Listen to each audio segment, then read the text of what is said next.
اس کے باپ کے لیے امریکہ اپنے بیٹے کی دل جوئی کرنے کے لیے جانا ضروری ہے۔ یہ نسبت اس بات کی کہ اپنی بیٹی کو خود جا کر اپنے گھر لے آئے۔ پتہ نہیں وہ ہر ایک کے لیے اتنا ہمدردانہ انداز رکھتا تھا یا صرف اسے ایمن پر ہی ترس آ گیا تھا، لیکن نہیں، وہ ہر ایک کے ساتھ اچھا نہیں تھا، وہ ہر ایک کے ساتھ خوش اخلاقی سے پیش نہیں آتا تھا۔ اسے ہوٹل میں ملنے والی وہ خوبصورت لڑکی یاد آئی جس کے ساتھ اس نے بڑا روڈ انداز اختیار کیا تھا۔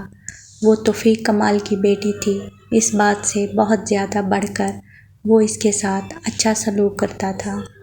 جب وہاں رہ رہی تھی تو حیران ہونے کے باوجود اسے اس کا رویہ اچھا لگتا تھا۔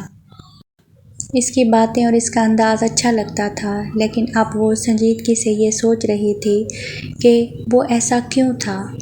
کیا اسے یہ مجبور اور بے سہارا لگی تھی جو پہلی رات اتنا زیادہ رحم آیا تھا کہ پھر آنے والے تمام دنوں میں وہ اس کے ساتھ غیر معمولی سلوک کرتا رہا؟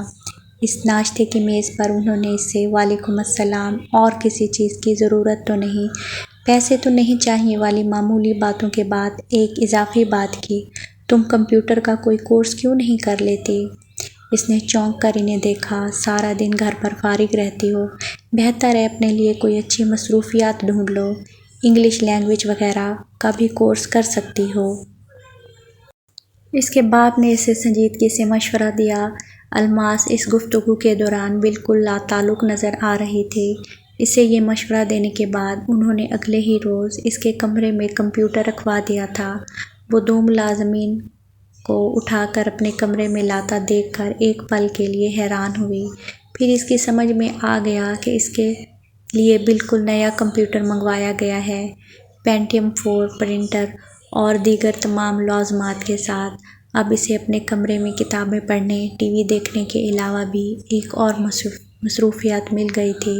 اس نے کہیں سے باقاعدہ کمپیوٹر کا کورس نہیں کیا تھا، لیکن زینت خالہ کے گھر پر عارف بھائی اور گڑیا کو دیکھ دیکھ کر وہ کافی کچھ سیکھ گئی تھی۔ اسے انٹرنیٹ کا بھی تھوڑا بہت استعمال آتا تھا۔ وہی سارے دن کی فراغت کے ساتھ اپنے ہاتھ میں کمپیوٹر آیا تو وہ خود ہی اس میں بہت سی نئی چیزیں سیکھنے لگی۔ وہ باپ کے مشورے کو بھولی نہیں تھی، لیکن اس کی سمجھ میں یہ نہیں آ رہا تھا کہ اسے کسی انسٹی ٹیوٹ سے کمپیوٹر کورس کرنا چاہیے۔ اس نے اخبار سے مدد لینی چاہی تو اس میں بہت سے انسٹی ٹیوٹ کی خوبیوں سے بھرے ہوئے اشتہار نظر آئے۔ ہر اشتہار کو دیکھ کر لگتا تھا یہی انسٹی ٹیوٹ سب سے اچھا ہے۔ وہ کنفیوز ہے اور ہو گئی۔ وہ سوچ سمجھ کر کسی اچھی جگہ سے کورس کرنا چاہتی تھی تاکہ باپ کی نظروں میں کچھ تو سرخرو ہو سکے۔ وہ لان میں واک کر رہی تھی۔ ابھی 5 بجے تھے اور الماس 5:30 بجے سے پہلے آفس نہیں آتی تھی۔ موسم آج صبح سے بہت ہی اچھا تھا، سارا دن دھوپ نہیں نکلی تھی۔ بس یوں لگتا رہا تھا کہ جیسے بارش ہونے والی ہے۔ پھول توڑنا اسے بچپن میں بہت ظالمانہ کام لگا کرتا تھا اور اب بھی وہ ایسی ہی تھی۔ وہ بس پھولوں کو دیکھتی رہتی، وہ ان کی خوبصورتی کو سراہتی رہتی تھی۔ اسے چوکیدار گیٹ کھولنے کی آواز آئی تو وہ چونک کر سیدھی ہوئی۔ آج الماس اپنے وقت سے پہلے آ گئی تھی۔ وہ ان سے ملنے اور بات چیت کرنے سے بچنے کی خاطر تیزی سے وسیع اور عریض لان کو عبور کرتی آگے بڑھی، لیکن تب تک پورچ میں گاڑی آ کر رک چکی تھی۔ اس نے گردن موڑ کر پورچ کی طرف دیکھا تو وہاں ایک نہیں 2 گاڑیاں آگے پیچھے آ کر رکی تھیں۔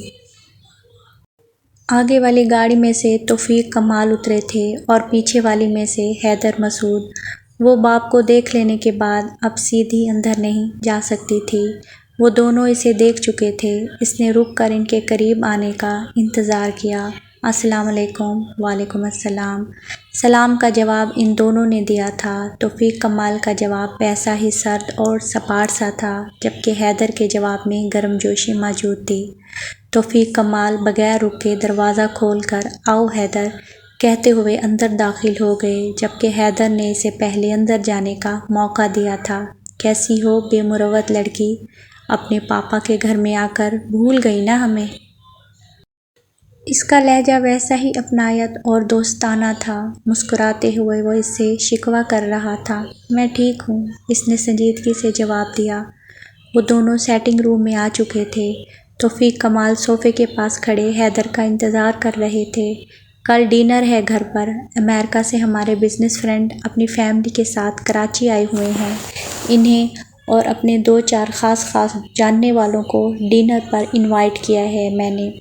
ویسے تو میں توفیق بھائی سے بھی تمہیں لانے کا کہہ چکا تھا، لیکن آپ مل گئی ہو تو تمہیں خاص طور پر تاکید کر رہا ہوں، ضرور آنا، مجھے اور بی بی کو بہت اچھا لگے گا۔ اس نے ایک نظر حیدر کو اور پھر توفیق کمال کو دیکھا۔ ہمیشہ کی طرح ان کا چہرہ بے تاثر تھا۔ اس کے جواب میں کچھ کہنے سے پہلے ہی دین محمد ہاتھوں میں 4-5 فائل اور ان کا بریف کیس اٹھائے اندر داخل ہوا۔ دین محمد نے سوالیہ نگاہوں سے ان کی جانب دیکھا، شاید وہ جاننا چاہتا تھا کہ یہ فائلیں کہاں رکھنی ہیں۔ کہاں بیٹھو گے حیدر؟ انہوں نے حیدر کو مخاطب کیا۔ اسٹڈی میں بیٹھ جاتے ہیں، وہ جواباً بولا۔ دین محمد کے بروقت آ جانے سے یہ ہوا کہ وہ جواب دینے کی زحمت سے بچ گئی تھی۔ ان دونوں کا ساتھ بیٹھ کر کاروباری معاملات ڈسکس کرنے ہیں۔ وہ فائلوں کو دیکھ کر اندازہ لگاتے ہوئے ان دونوں سے پہلے ہی سیٹنگ روم سے نکل گئی تھی۔ صاحب نے کہا ہے 9 بجے چلنا ہے، آپ تیار ہو جائیں۔ وہ کمپیوٹر کے آگے بیٹھی تھی جب رشیدہ نے اسے آ کر یہ پیغام دیا۔ وہ رشیدہ کو منع کرنے کے لیے کہتے کہتے رک گئی۔ وہ کہاں ہیں؟ وہ ابھی تک یہ طے نہیں کر پائی تھی کہ انہیں کیا کہہ کر بلایا کرے۔ اپنے کمرے میں ہیں، رشیدہ نے اسے جواب دے کر کمرے سے چلی گئی تو وہ خود بھی کرسی سے اٹھ گئی۔ وہ آج پہلی مرتبہ ان کے کمرے میں جا رہی تھی۔ ڈرتے ڈرتے اس نے دروازے پر دستک دی۔ یس کم ان۔ اندر سے فوراً ہی جواب موصول ہوا تو وہ کچھ خوف زدہ سی دروازہ کھول کر اندر آ گئی۔ وہ بیڈ پر ٹانگیں پھیلا کر بیٹھے ہوئے تھے، یقیناً اس وقت وہ اپنے کمرے میں آرام کر رہے تھے۔ انہوں نے اسے تعجب سے دیکھا۔ بیٹھو، انہوں نے سامنے صوفے کی طرف اشارہ کیا۔ وہ جو بات کہنے آئی تھی اس کے لیے بیٹھنے کی کوئی ضرورت نہیں تھی، اس لیے وہ جلدی سے بولی، میرا ڈنر پر جانے کا موڈ نہیں ہے۔ ٹھیک ہے، وہ سوچتی اور ڈرتی ہوئی آئی تھی کہ اگر انہوں نے کیوں، کیا جیسے سوالات کیے تو وہ کیا جواب دے گی۔ جاری ہے ابھی